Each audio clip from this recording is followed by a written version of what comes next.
ये कहानी है सूबेदार जोगिंदर सिंह के बेमिसाल नेतृत्व की, जिनकी मिसाल आज भी दी जाती है। उनके साथी सैनिकों ने शेर के माफिक कहते थे और आखिर तक यही उनकी पहचान रही।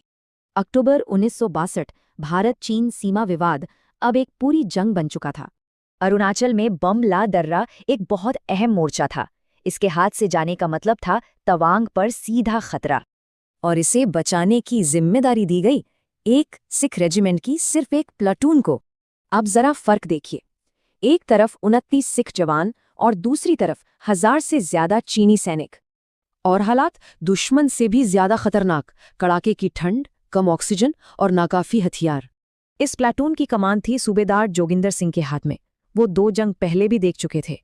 उनका पहला हुक्म था, एक भी गोली जाया ना हो, दुश्मन को रेंज में आने दो।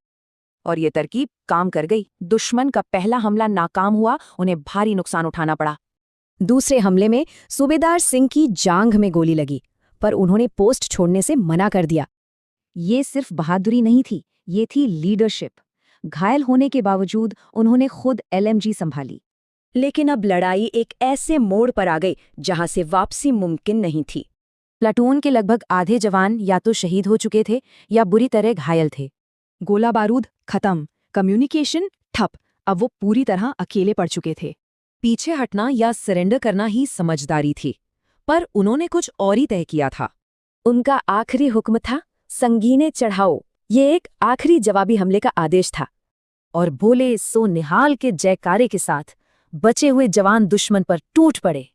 सूबेदार जोगिंदर सिंह को जिंदा पकड़ लिया गया, लेकिन कैद में भी उन्होंने हार नहीं मानी। उनकी बहादुरी का आलम यह था कि चीनी सेना ने भी पूरे सम्मान के साथ उनकी अस्थियां लौटाईं। इसी असाधारण नेतृत्व और वीरता के लिए उन्हें मरणोपरांत परम वीर चक्र से सम्मानित किया गया। इस लड़ाई ने चीनी सेना को आगे बढ़ने से रोका और दूसरी टुकड़ियों को कीमती वक्त दिलाया। उनकी ये कहानी भारतीय सेना में आखिरी जवान, आखिरी गोली की मिसाल बन गई। बात सिर्फ जिंदा रहने की नहीं थी, बात थी अपनी पोस्ट पर आखिरी दम तक डटे रहने की।